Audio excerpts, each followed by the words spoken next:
জাহাঙ্গীরনগর বিশ্ববিদ্যালয়ের শিক্ষার্থী সংসদ নির্বাচনের প্রার্থীদের প্রত্যাহারের শেষ দিন আজ বৃহস্পতিবার সকাল ৯টা থেকে বিকেল ৪টা পর্যন্ত বিশ্ববিদ্যালয়ের পুরাতন রেজিস্ট্রার ভবনে স্থাপিত নির্বাচন কমিশনের কার্যালয়ে উপস্থিত হয়ে মনোনয়নপত্র প্রত্যাহার করতে পারবেন শিক্ষার্থীরা।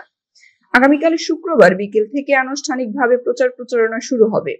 জাকসু নির্বাচন কমিশনের সদস্য সচিব এ.কে.এম. রাশিদুল আলম বলেন, বাতিল হওয়া প্রার্থীদের মধ্যে ৫ জন ছাড়া বাকিরা প্রার্থিতা ফিরে পেয়েছেন।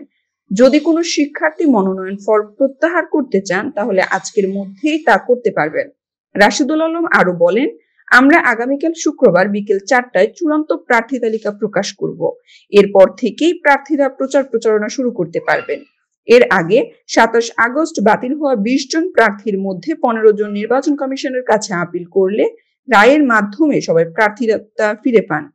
আগামীকাল ১১ সেপ্টেম্বর অনুষ্ঠিত হবে জাহাঙ্গীরনগর বিশ্ববিদ্যালয় কেন্দ্রীয় শিক্ষার্থী সংসদ ও হল সংসদ নির্বাচন।